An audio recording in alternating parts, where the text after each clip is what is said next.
Swastiastu. Pemirsa Bali TV, seputar Bali kembali hadir dengan menyajikan sejumlah informasi di antaranya.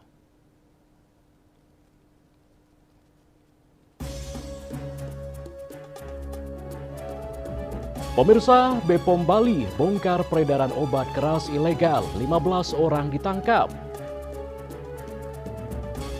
Sementara itu pemirsa, Pemprov Bali upayakan guru honorer tak terkena PHK.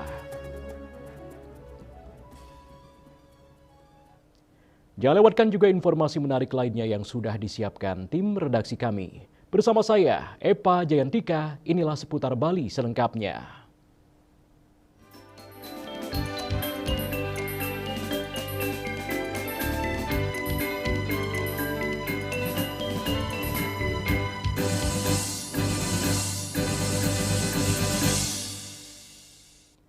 Pemirsa, Badan Pengawas Obat dan Makanan Republik Indonesia melalui Balai Besar POM di Denpasar membongkar jaringan peredaran ilegal obat-obatan tertentu di Bali.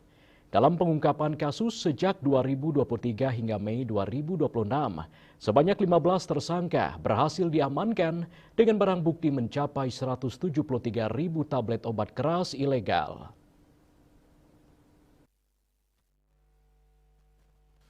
Penindakan ini merupakan bagian dari aksi nasional pencegahan penyalahgunaan obat-obat tertentu yang digelar serentak di berbagai daerah di Indonesia.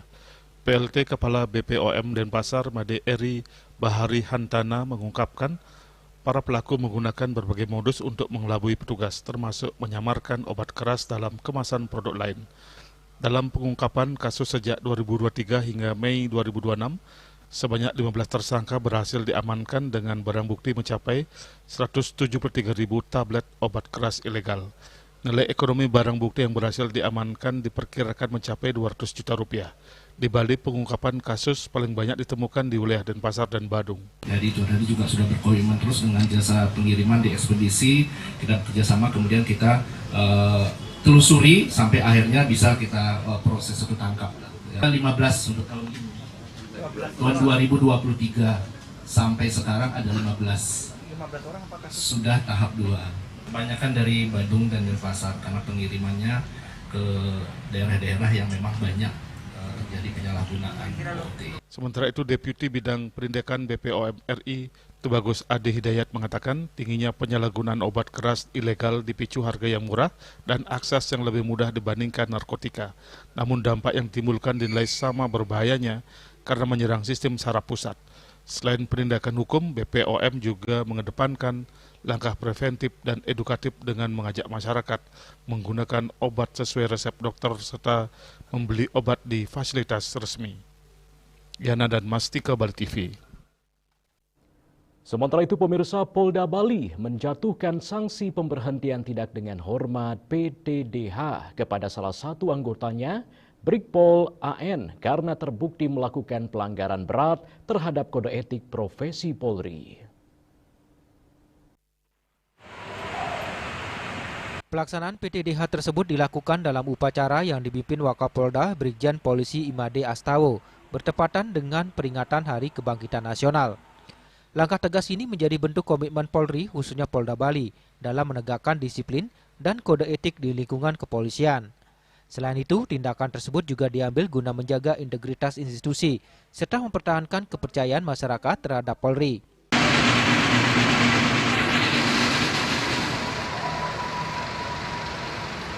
Polda Bali menegaskan bahwa setiap anggota yang terbukti melakukan pelanggaran berat akan diproses sesuai aturan yang berlaku tanpa pandang bulu. Rai Swantara, Bali TV. Pemirsa, perayaan hari ulang tahun ke-54 Seketruna Widya Dharma Banjar Tengah Desa Adat Pecatu berlangsung meriah dan penuh semangat kebersamaan di Wantilan Murda Ulangun Desa Adat Pecatu, Kuta Selatan pada Rabu malam. Kegiatan yang dirangkaikan dengan pelantikan pengurus baru periode 2026-2029 ini dihadiri langsung Bupati Badung Iwayan Adi Arnawa. Momentum ini sekaligus menjadi ajang penguatan peran generasi muda dalam menjaga adat dan budaya Bali di tengah perkembangan pariwisata dunia.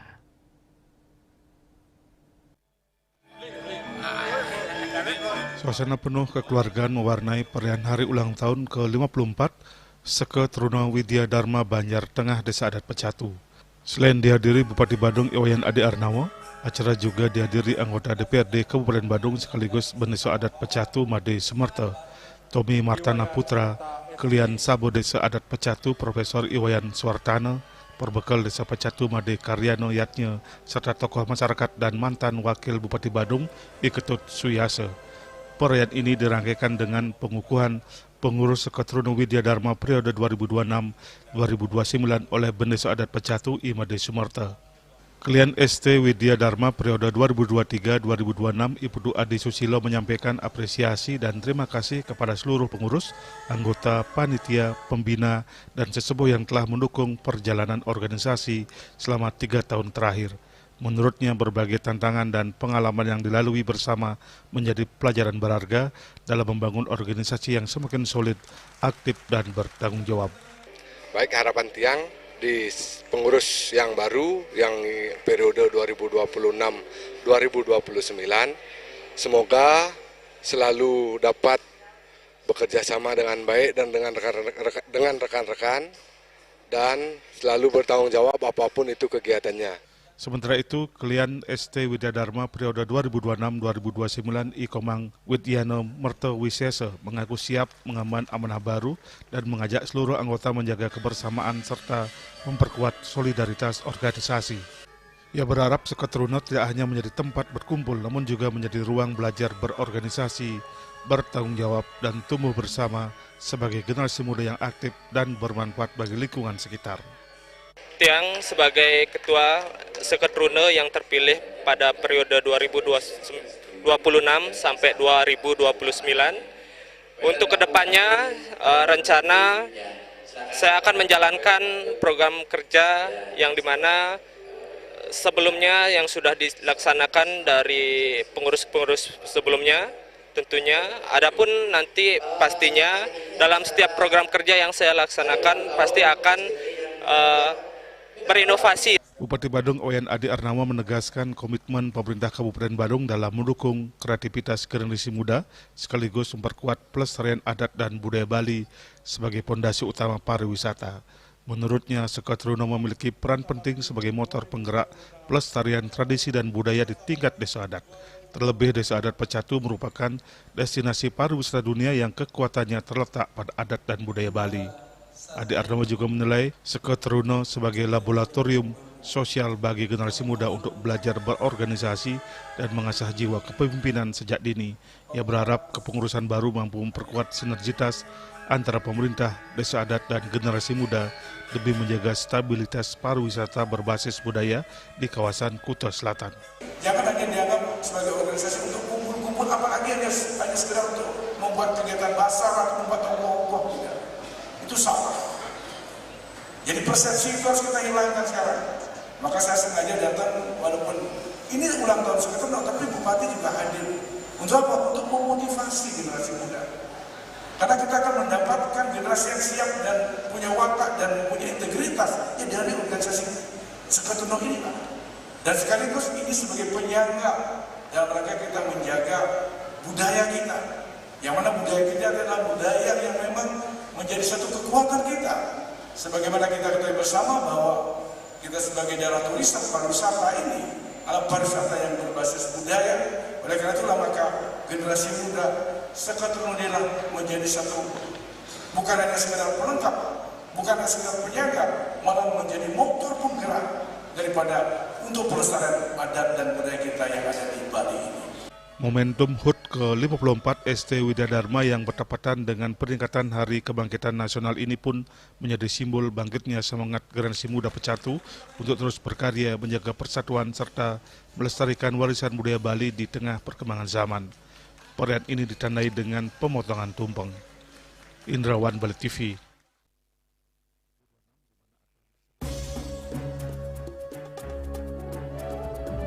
Pemirsa, Pemprov Bali upayakan guru honorer tak terkena PHK. Kami segera kembali dengan laporannya.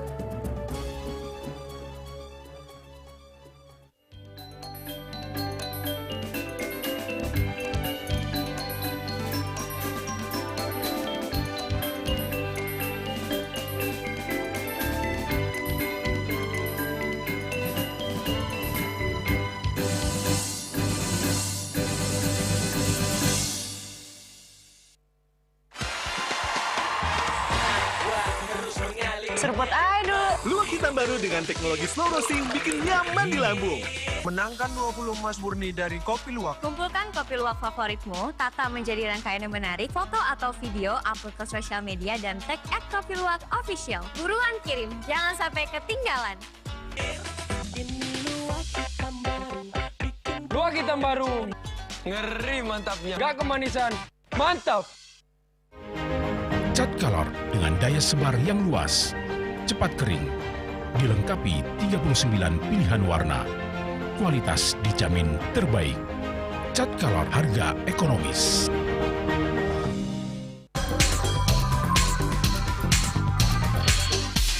This indicates that Bali has recovered after the COVID-19 pandemic and has become the main destination for world tourists. However, Balinese menu choices are also getting richer, such as samsam guling to kuah balok and hawar babi.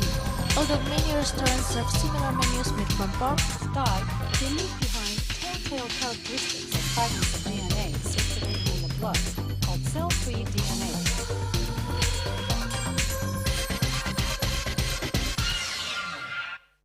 Ngepat juga.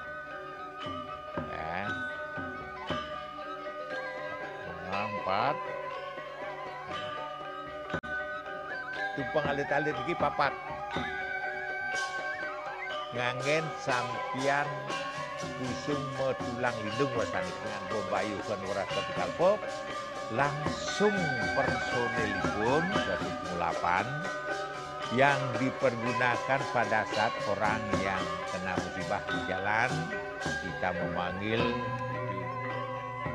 informasi seputaran aktivitas dan juga prestasi muda-mudi di Pulau Dewata.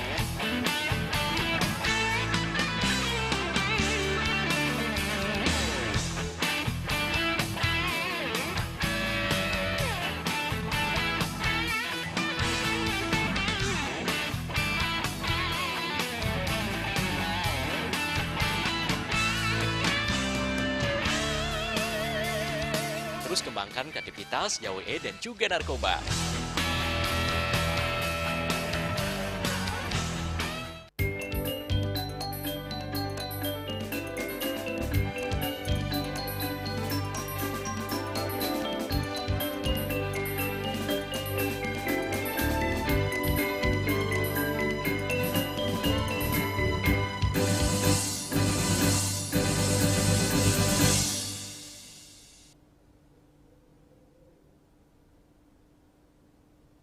Pemirsa, pemerintah Provinsi Bali akan mengupayakan guru non-ASN atau guru honorer tidak mengalami PHK akibat masalah penganggaran gaji karena penerapan aturan baru pada tahun 2027 mendatang, di mana perubahan aturan penggajian mulai tahun 2027.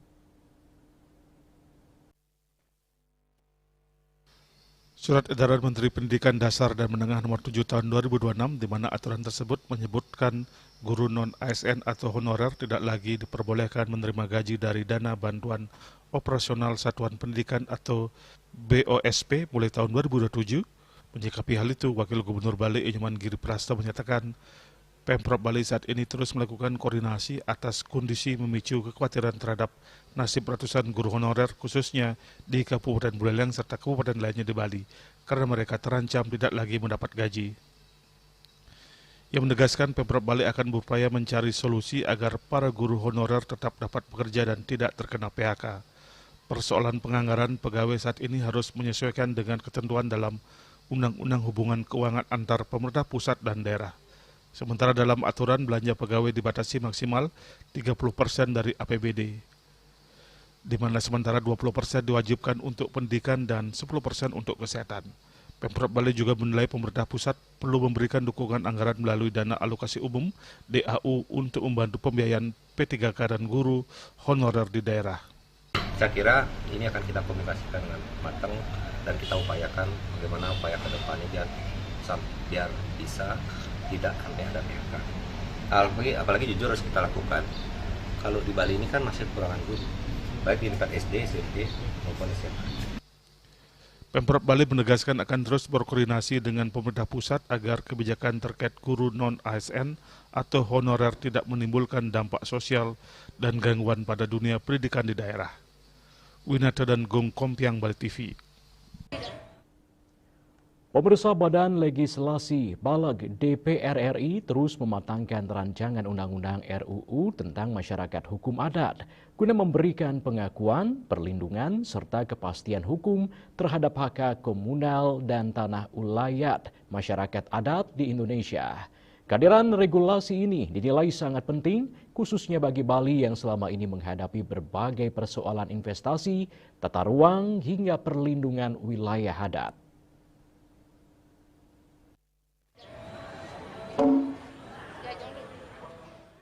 Praktisi hukum Iwayan Sumardike menilai pengesahan RUU Masyarakat Hukum Adat menjadi kebutuhan mendesak bagi Bali.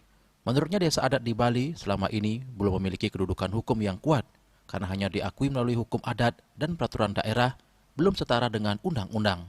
Ia menilai kondisi tersebut membuat desa adat kerap berada pada posisi lemah ketika berhadapan dengan kepentingan investasi maupun kebijakan pembangunan. Akibatnya desa adat hanya menjadi objek yang mengikuti keputusan dari pemerintah maupun pihak investor tanpa memiliki kewenangan konstitusional yang jelas dalam menentukan arah pembangunan wilayahnya sendiri. Menurut Sumardike, salah satu poin penting dalam RUU tersebut adalah keterlibatan langsung masyarakat adat dalam menentukan arah pembangunan desa adat. Hal itu dinilai penting, mengingat maraknya investasi yang dinilai mulai kebablasan hingga menyasar kawasan hutan dan mangrove di Bali. Kalau selama ini kita hanya sebagai penonton, ya sebagai objek gitu. Apa mau-maunya di atas lah gitu. Yang kemudian yang sedang bergandengan dengan investor kan gitu ya. Kita hanya bisa nurut aja karena kita tidak memiliki kewenangan atau hak yang tegas diatur secara konstitusional gitu. Ya. Jadi kita sebagai objek, kalau kemudian dengan adanya undang-undang masyarakat hukum adat, kita sekaligus sebagai subjek hukum. Ya, jadi artinya begini, selama ini memang rancangan undang-undang masyarakat hukum adat kita ini selalu ditunda-tunda. Ini kita pikir terlalu banyak intervensi, kepentingan para investor yang kira-kira kalau desa adat diberikan kewenangan setingkat undang-undang, nanti sulit dia berinvestasi, ya, karena dengan dilindungi oleh undang-undang desa adat kita itu kan kita yang menentukan gitu ya, kan tidak semua tempat bisa dibangun apa gitu, orang berinvestasi kan begitu, jadi kan ada batasan-batasan itu, misalnya ada pura, di satu sisi investor mau membangun hotel, orang kita yang ngatur secara hukum adat tentang radius, tetapi kalau secara hukum positif itu dibolehkan, ya kita kan bentrok jadinya. Nah, dengan adanya rancangan undang-undang yang memang sangat urgent untuk segera disahkan, nah sehingga kita punya posisi tawar, dan sebenarnya itu tidak merugikan tidak merugikan investor. Sumardike menegaskan, pengesahan RUU Masyarakat Hukum Adat bukan untuk menghambat investasi, melainkan menciptakan keseimbangan antara pembangunan ekonomi dengan pelindungan adat, budaya, serta lingkungan hidup di Bali. Ia menilai kepastian hukum bagi desa adat menjadi langkah penting untuk menjaga keberlangsungan budaya Bali di tengah derasnya arus investasi dan pembangunan. Yana, Bali TV. Pemirsa, situasi ketegangan geopolitik di Timur Tengah antara Amerika Serikat dengan Iran masih menjadi kekhawatiran kalangan industri perhotelan di Bali. Namun demikian dituntut keberanian untuk mendapat market baru yang tidak sepenuh tergantung pada situasi ketegangan di wilayah Timur Tengah tersebut.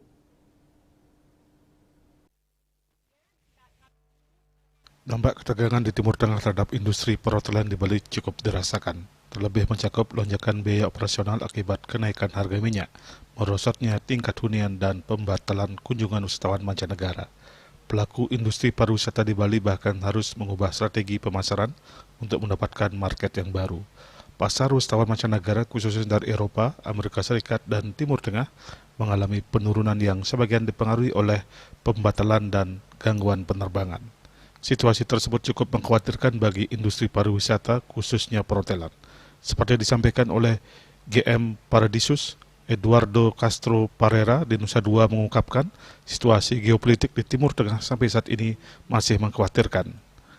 Namun demikian dituntut keberanian dalam mendapat market baru terutama yang berada di Asia dan Australia. Kita khawatir terhadap situasi di perang ini ya di Middle East, tapi kita harus agile dan harus berani untuk mendapatkan market baru terutama di Asia dan Australia. Australia lebih gampang karena mereka juga cukup familiar ya dengan konsep ini. Tapi yang challenging nanti Asia. Apakah itu dari Korea, China, atau Jepang, atau regional ASEAN ini ya. Nah ini yang challenging karena kita harus edukasi terus. Makanya perlu waktu mungkin 2-3 tahun tadi saya. Ditambahkan dengan konsep resort all inclusive yang menghadirkan sejumlah fasilitas premium seperti area inklusif The Reserve khusus dewasa, layanan family concierge, restoran dan bar, fasilitas wellness, hingga program aktivitas yang menonjol kekayaan budaya Bali dipandang dapat memperkuat daya tarik Bali di pasar wisatawan kelas atas Asia. Rai Suandar, Bali TV.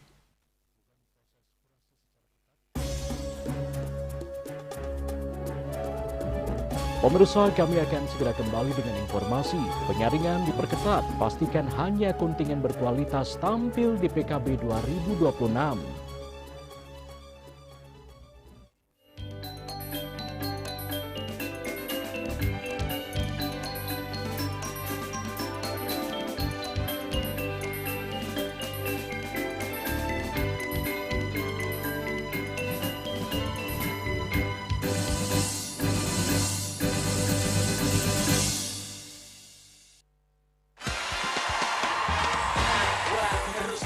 Seruput aduh. Luwak hitam baru dengan teknologi slow roasting bikin nyaman di lambung. Menangkan 20 emas murni dari Kopi Luwak. Kumpulkan kopi luwak favoritmu, tata menjadi rangkaian yang menarik, foto atau video, upload ke sosial media dan tag @kopiluwakofficial. Buruan kirim, jangan sampai ketinggalan. Luwak hitam baru. Ngeri mantapnya. Gak kemanisan. Mantap. Emco, cat kayu dan besi.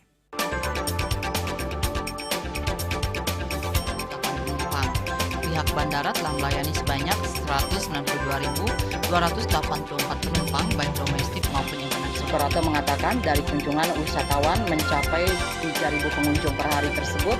Ini mengacu pada perdagangan harga gabah yang juga semakin mahal saat ini.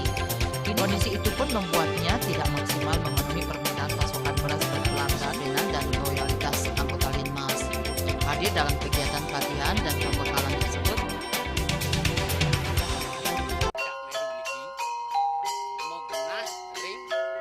Selanjutnya tahun 1639 atau tahun 1707 akan di pura ini dapat dikelompokkan Ratu Penatih, penyungsung sejebak jagat pejen. Pengumpul Sijen selaku pengalian pengumpul jumlah warga serta memohon taksu bagi mereka para penekun spiritual atau balian di Bali.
Pemirsa, sedikitnya 10 peserta dari berbagai negara, diantaranya Amerika, Korea Selatan, China, dan Timur Leste, akan berpartisipasi dalam Bali World Culture Celebration atau BWCC yang merupakan bagian dari rangkaian Pesta Kesenian Bali 2026.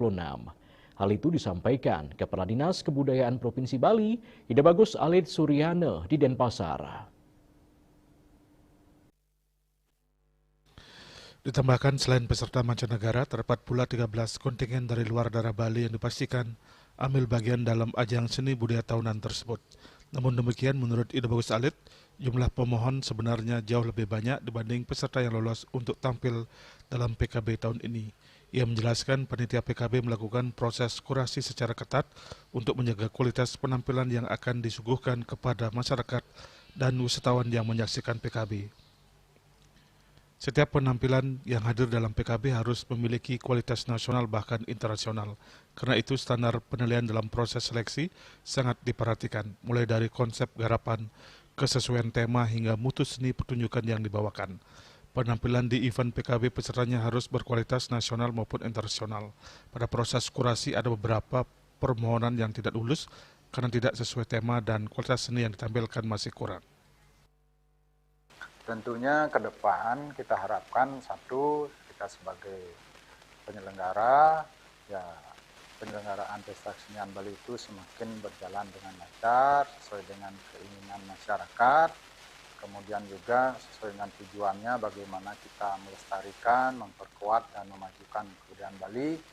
Jadi pesta kesenian Bali ini tentunya akan kita lebih fokuskan pada seni-seni yang revitalisasi, seni-seni yang kenerawan punah, kemudian kita tampilkan seni-seni yang sudah ditetapkan sebagai warisan budaya tak benda, baik itu oleh UNESCO maupun warisan budaya tak benda Indonesia. Jadi kita fokus di sana yang tentunya tetap kita utamakan bercirikan seni khas, seni klasik, seni kerakyatan, ciri khas Kabupaten Kota Sebali.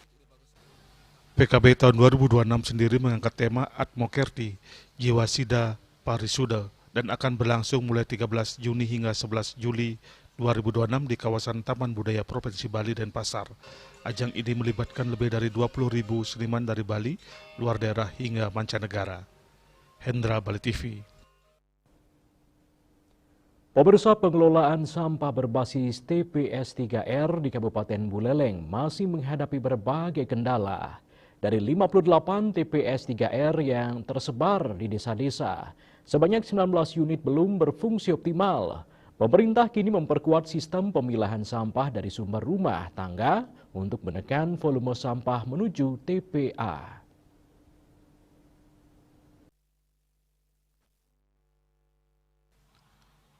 Pengelolaan sampah berbasis tempat pengolahan sampah Reduce, Reuse, Recycle atau TPS 3R di Kabupaten Buleleng masih jauh dari maksimal. Persoalan lahan dan minimnya fasilitas pendukung menyebabkan 19 TPS 3R belum dapat beroperasi optimal. Di tengah persoalan tersebut, pemerintah Kabupaten Buleleng mulai menyiapkan solusi jangka panjang melalui pembangunan tempat pengolahan sampah terpadu atau TPST di 3 wilayah. Kepala Dinas Lingkungan Hidup Kabupaten Buleleng Gede Putra Aryano mengatakan keberhasilan sistem pengolahan sampah sangat bergantung pada kedisiplinan masyarakat dalam memilah sampah sejak dari rumah tangga. Pemkab Buleleng kini memperkuat program pemilihan sampah berbasis kalender ganjil genap. Sampah organik dikumpulkan pada hari ganjil untuk diolah menjadi kompos, sedangkan sampah non-organik dikumpulkan pada hari genap untuk diproses di TPST. Sejak 1 Mei 2026, DLH Buleleng juga mulai menerapkan kebijakan penolakan sampah yang tidak dipilah masuk ke TPA Bangkala. Kebijakan tersebut mulai menunjukkan hasil. Volume sampah yang masuk ke TPA Bangkala disebut turun hampir 100 meter kubik per hari. Menurut Putra Aryana, perubahan pola pengelolaan sampah ini menjadi bagian dari upaya Pemkab Buleleng keluar dari sistem open dumping menuju controlled landfill setelah mendapat sanksi administrasi dari Kementerian Lingkungan Hidup. Deputi Hukum Kementerian Lingkungan Hidup, kami juga diamankan untuk mengelola TPA itu menjadi TPA yang minimal kontrol landfill. Bukan seperti sekarang masih open dumping. Nah, sekarang dipilah dulu. Makanya kami tempatkan relawan-relawan atau jajaran kami LH yang sudah dididik di Cooking Clinic bersama Deputi Hukum, dibantu juga oleh tim justisi untuk mengedukasi masyarakat yang membuang sampah di depo-depo. Gede Putra Aryana mengatakan DLH Buleleng juga menurunkan relawan dan petugas edukasi di depo-depo sampah untuk memberikan sosialisasi kepada masyarakat, termasuk pelaku usaha hotel, restoran, kafe, hingga kelompok swadaya masyarakat. Sementara terkait keluhan bau dari TPA Bengkala yang mulai dirasakan hingga wilayah Kubu Tambahan Timur, DLH mengakui kondisi tersebut masih terjadi akibat banyaknya sampah yang datang dalam kondisi tercampur. Berbagai upaya penanganan telah dilakukan, mulai dari penyemprotan ekoenzim hingga edukasi pengolahan sampah organik menjadi kompos. Yasri Yuli, Bali TV.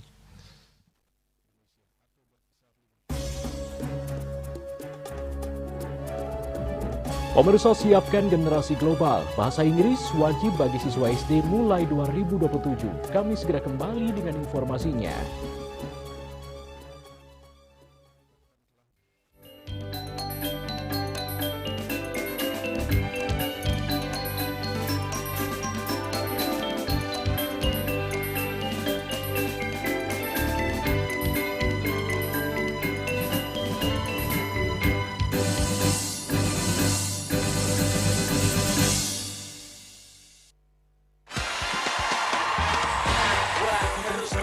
Seruput aduh. Luwak hitam baru dengan teknologi slow roasting bikin nyaman di lambung.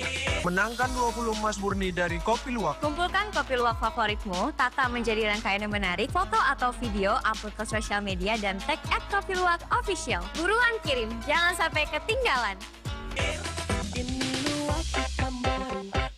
Luwak hitam baru. Ngeri mantapnya. Gak kemanisan. Mantap. Cat color dengan daya sebar yang luas, cepat kering, dilengkapi 39 pilihan warna. Kualitas dijamin terbaik. Cat color harga ekonomis. Sulingi pemangku peseraman tetap mengusahakan pendidikan moral. Budi pekerti suko wibawo tan kewawo dening pejah gerehe astro gerehe setri ngeten ya. Aneka dua eka dua swalaksana batara. Jadi alam niki seisen jagat niki sami kesusup oleh desang yang widi. Siwa bumi, ring bumi niki wenten batara niki. Sakaraga ngai mecaru kan ngidupang pertiwi di Bali buana bumi mengurip niki.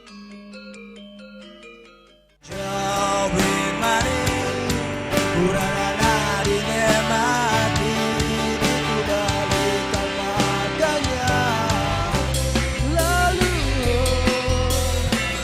kadeweka teleponnya nadi sebilang wai gaib semangat mengkuli kota Paris adot ngibur tu sing ngelah pipes.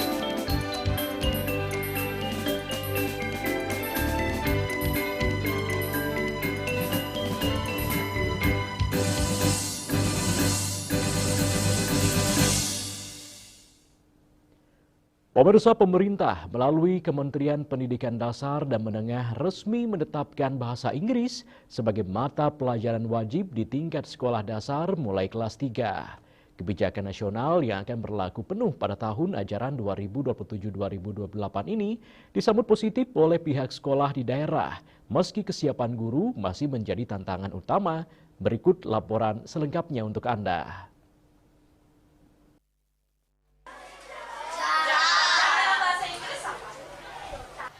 Langkah besar diambil Kementerian Pendidikan Dasar dan Menengah untuk mempersiapkan generasi muda menghadapi era globalisasi.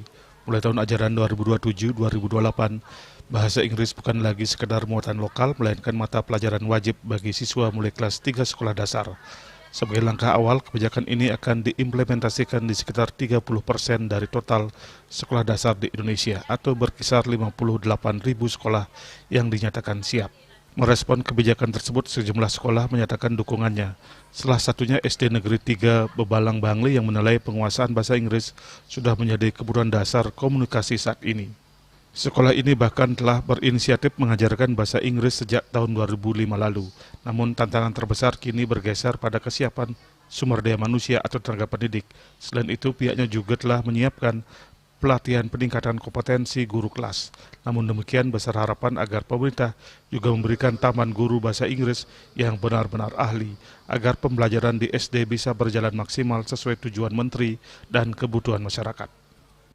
Tentang sumber daya manusia, guru-guru yang kami miliki di sekolah sudah barang tentu baru disiapkan, yang mana akan dilaksanakan pelatihan-pelatihan, baik pelatihan peningkatan kompetensi guru-guru kelas yang sudah kami miliki.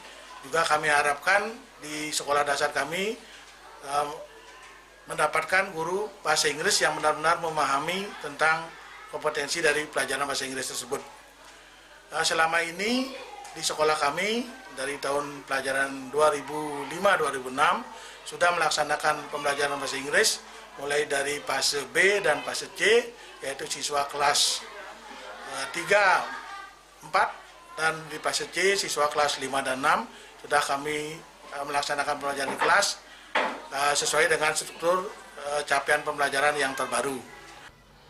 Pemerintah kini memiliki waktu kurang lebih 1 tahun untuk mematangkan pelatihan guru dan mendistribusikan tenaga pendidik yang berkompeten agar target pemerataan di tahun 2027 dapat tercapai tanpa kendala. Ari Wuratmaja dan Angkat Bali TV. Sementara itu pemirsa, Presiden Prabowo Subianto mengungkap dugaan besarnya kebocoran penerimaan negara akibat praktik manipulasi perdagangan dan ekspor yang telah berlangsung selama puluhan tahun. Praktik seperti under-invoicing, transfer pricing, hingga penyelundupan dalam 34 tahun terakhir diduga menyebabkan kerugian negara hingga 15.000 triliun rupiah. Hal itu disampaikan Prabowo saat menyampaikan paparan kerangka ekonomi makro dan pokok-pokok kebijakan fiskal 2027 dalam sidang paripurna DPR RI pada Rabu 20 Mei.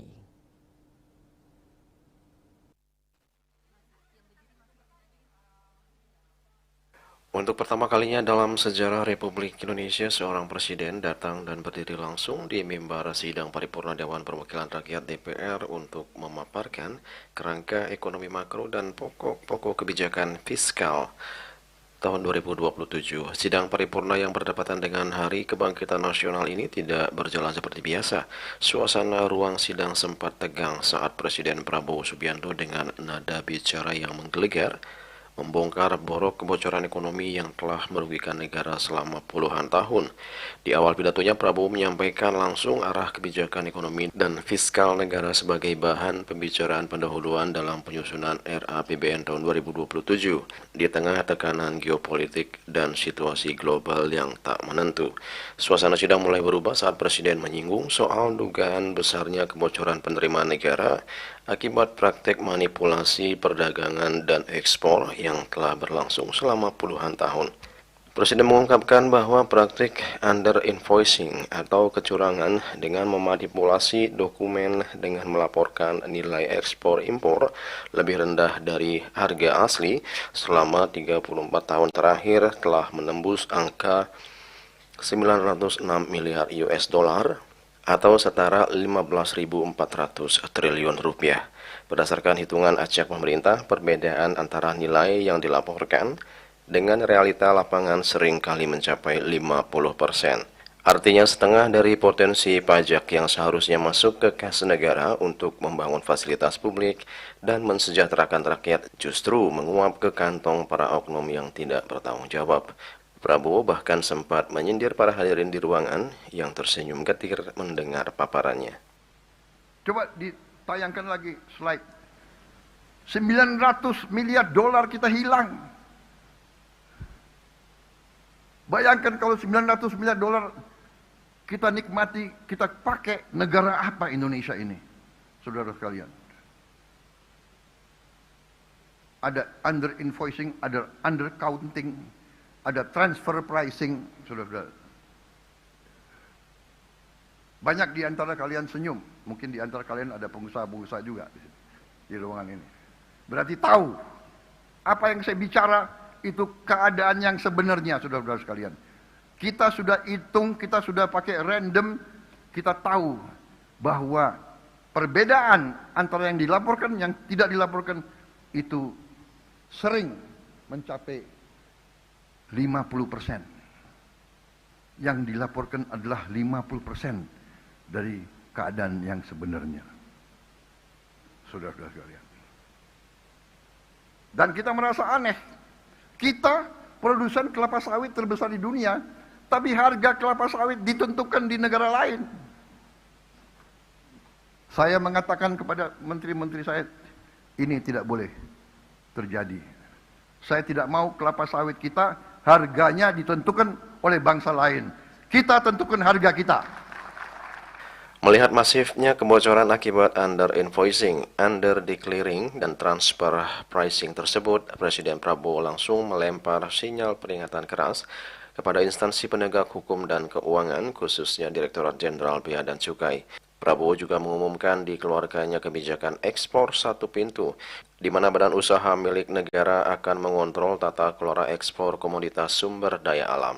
Beberapa komoditas yang diatur adalah kelapa sawit, batu bara, dan paduan besi atau besi yang dicampur unsur lain. Tata kelola ekspor ini didasarkan pada peraturan pemerintah yang akan diterbitkan pada Rabu 20 Mei. Implementasi kebijakan ini nantinya akan dibagi dalam 2 tahap. Di tahap pertama atau masa transisi berlaku pada 1 Juni hingga 31 Agustus 2026. Di fase ini perusahaan eksportir mengalihkan transaksi dagang ekspor-impor dengan pembeli di luar negeri kepada BUMN. Kemudian tahap kedua yang dimulai pada September 2026, transaksi dan kontrak dengan pembeli di luar negeri sepenuhnya di bawah BUMN. Penerbitan peraturan ini, peraturan pemerintah ini adalah langkah strategis untuk memperkuat tata kelola ekspor komoditas sumber daya alam. Juli Suwarto dan Ketut Sumadiase laporkan.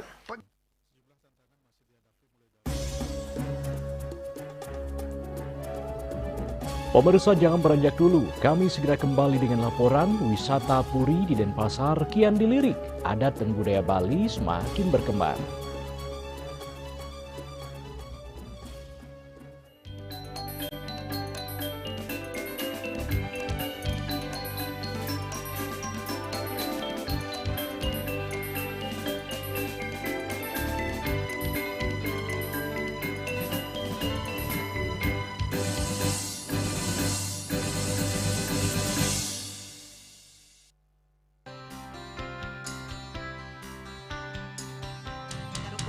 Marjang disampun anak ke alit nek kulit mencatat kalau kebaos mepandes utawi misangi drama antar ketua Banjar Jakarta Selatan hari di Jakarta Selatan para pinangita miwah tokoh-tokoh umat ini emansipasi miwah penyarengan kerama istri saha anggen TPS Cangin Purikau wenten taler 6 TPS sani kaayahin oleh kerama istri inggian ring TPS 6.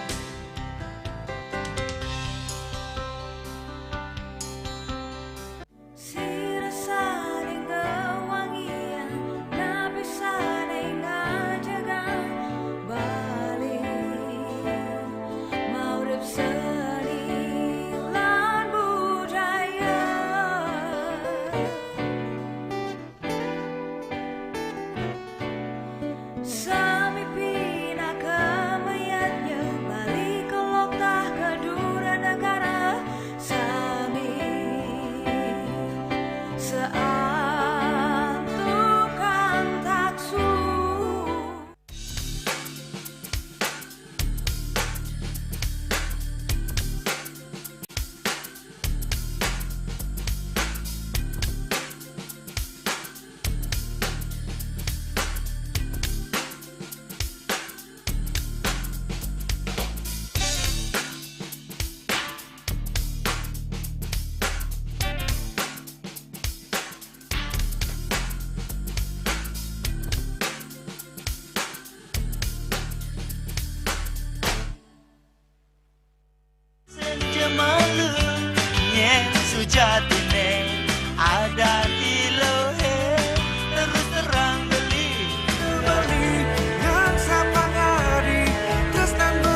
Saksikan Bali Playlist setiap hari pukul 13 dan 14 WITA hanya di Bali TV.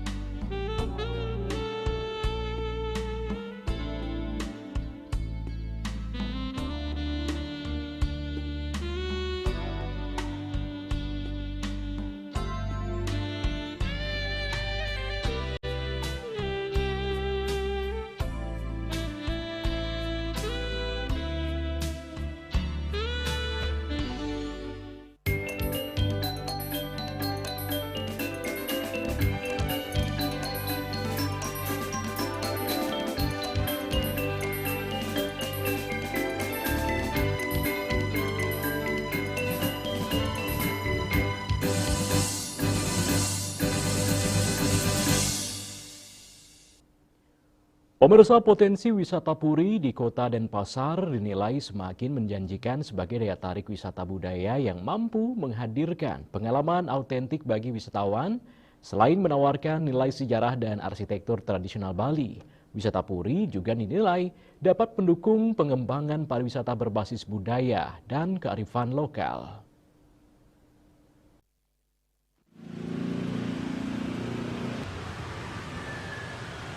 Salah satu destinasi yang mulai mendapat perhatian wisatawan adalah Puri Agung Jero Kuta. Anggota keluarga Puri Agung Jero Kuta, I Gusti Ngurah Bagus Manu Raditya, menyampaikan bahwa Puri Agung Jero Kuta saat ini telah masuk dalam program City Tour pemerintah Kota Denpasar. Kunjungan wisatawan ke kawasan Puri juga mulai mengalami peningkatan seiring berkembangnya minat wisata budaya di Bali. Meski demikian, pengembangan wisata Puri di lingkungan Puri disebut tidak berjalan mudah karena membutuhkan penyesuaian terhadap berbagai aspek pendukung. Sejumlah tantangan masih dihadapi mulai dari kondisi lalu lintas Kota Denpasar yang padat hingga promosi wisata yang dinilai masih perlu terus ditingkatkan. Untuk menjaga keberlangsungan kegiatan pariwisata di kawasan Puri, dibutuhkan sinergi berkesinambungan dengan para pelaku industri pariwisata. Langkah tersebut dilakukan agar aktivitas wisata budaya di lingkungan Puri tetap berjalan dan semakin dikenal wisatawan. Ya, Puri Agung Jero Kuta sendiri salah satunya adalah program City Tour dari pemerintah Kota Denpasar. Ya, untuk saat ini pariwisata Puri sendiri sudah mulai banyak diminati oleh para wisatawan. Tentunya ini tidak mudah karena beberapa aspek yang memang harus perlu kita ikuti dan kita pelajari, seperti padatnya lalu lintas di Kota Denpasar, kemungkinan juga itu penyebabnya, salah satu penyebabnya.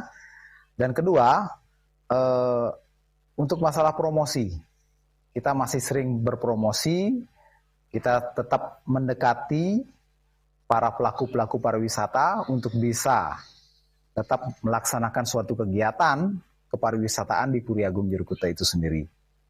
Ya, intinya kami tetap optimis. Wisata Puri sendiri dinilai memiliki potensi besar menjadi destinasi unggulan karena mampu memadukan unsur sejarah, budaya, kehidupan adat Bali hingga wisata edukasi dalam satu kawasan.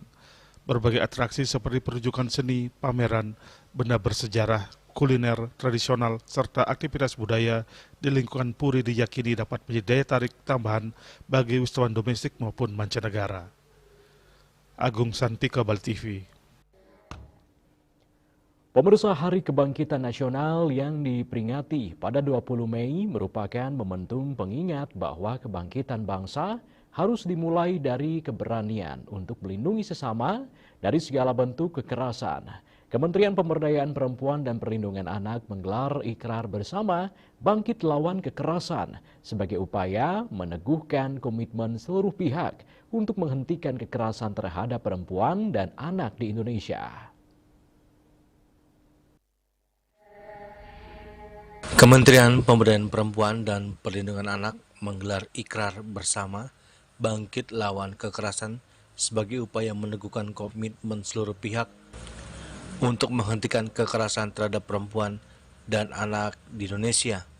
Pada momentum Hari Kebangkitan Nasional ke-118, Menteri Pemberdayaan Perempuan dan Perlindungan Anak Arifah Fauzi mengatakan meneguhkan komitmen melalui ikrar bersama Bangkit Lawan Kekerasan dengan semangat, kami tidak mau menjadi korban dan tidak mau menjadi pelaku kekerasan. Kalimat ini sederhana, tetapi memiliki makna yang kuat. Menurut Menteri PPPA, kekerasan merupakan bentuk kejahatan kemanusiaan. Dampak buruknya tidak hanya menyerang fisik korban, tetapi juga aspek psikologis, sosial, dan ekonomi. Hal ini utamanya menimpa perempuan dan anak, sebagaimana ditunjukkan oleh tingginya angka prevalensi kekerasan terhadap mereka. Dalam makna luas, ini pun akan berdampak pada pertahanan nasional, terutama untuk mewujudkan Indonesia Emas 2045. Tingginya prevalensi tersebut terpotret dari data survei pengalaman hidup perempuan nasional 2024 yang menunjukkan 1 dari 4 perempuan usia 15 hingga 64 tahun mengalami kekerasan fisik dan atau seksual sepanjang hidupnya. Menteri PPPA menegaskan kekerasan bukanlah hal biasa, bagian dari budaya ataupun urusan pribadi semata. Oleh karena itu, Menteri PPPA mengajak elemen bangsa untuk tidak diam demi memastikan setiap anak dan perempuan mendapatkan haknya untuk hidup aman, dihormati, dan dilindungi. Di Hari Kebangkitan Nasional tahun 2026, tema yang kita angkat adalah bangkit bersama melawan kekerasan terhadap perempuan dan anak dengan tagline kami tidak mau jadi korban dan kami tidak mau jadi pelaku. Ini adalah sebuah tagline yang harus lahir dari panggilan hati kita masing-masing seperti yang tadi disampaikan oleh Ibu Sinta Nuria, bahwa ketika panggilan ini berangkat dari hati kita, maka apapun akan kita lakukan untuk melindungi diri kita, anak-anak kita, keluarga kita, dan masyarakat kita. Kenapa kita lakukan di tempat ini? Karena ini adalah tempat yang bersejarah, di mana lahir kekuatan kesadaran nasionalisme rakyat Indonesia untuk memperjuangkan kemerdekaan, memperjuangkan pendidikan, dan memperjuangkan kesejahteraan. Hari ini kita memperjuangkan martabat kemanusiaan dengan melakukan bersama-sama pencegahan atau lawan kekerasan terhadap perempuan dan anak. Jadi ini sebuah momentum yang mudah-mudahan tidak berhenti di sini. Kami berharap semua terpanggil dari hati untuk bersama-sama bergerak, jaga diri kita, jaga anak kita, jaga keluarga kita, dan jaga masyarakat kita. Karena perempuan dan anak punya posisi yang sangat penting dan strategis untuk pembangunan. Pembacaan ikrar bersama bangkit lawan kekerasan dipimpin langsung oleh Ibu Negara Republik Indonesia keempat, Sinta Nuriyah Abdurrahman Wahid, bersama Menteri PPPA, Menteri Koordinator Bidang Pembangunan Manusia, Wakil Ketua MPR RI, serta Ketua DPD RI. Aksi tersebut kemudian diikut dengan khidmat oleh seluruh undangan dari unsur pemerintah, swasta, organisasi masyarakat, dan berbagai elemen bangsa sebagai simbol persatuan melawan kekerasan. Kami menolak segala bentuk kekerasan. Kami menolak segala bentuk kekerasan, perundungan, pelecehan, dan diskriminasi. Kami berkomitmen untuk menghormati martabat setiap manusia secara adil dan setara dalam pikiran dan tindakan. 2. Aktif untuk ikut membangun lingkungan yang aman, sehat, dan berintegritas. 3. Peduli terhadap perempuan dan anak. Serta menjadi bagian dari perubahan. Menuju Indonesia yang maju. Beradab, dan bebas dari berbagai bentuk kekerasan dan diskriminasi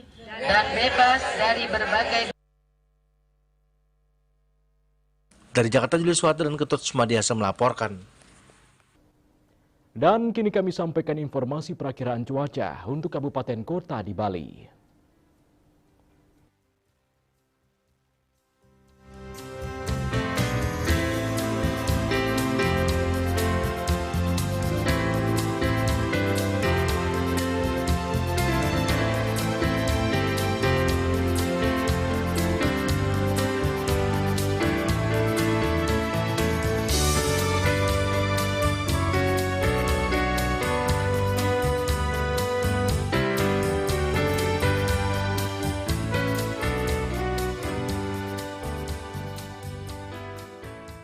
Seputar Bali bersama Menyiapun Ganapati Usada Bali Keluarga Sehat. Update terus informasi Anda dengan subscribe dan like YouTube channel Bali TV @News Bali TV. Mewakili redaksi yang bertugas, saya Epa Jantika pamit undur. Terima kasih atas perhatian Anda dan sampai jumpa. Om Santi, Santi, Santi Om.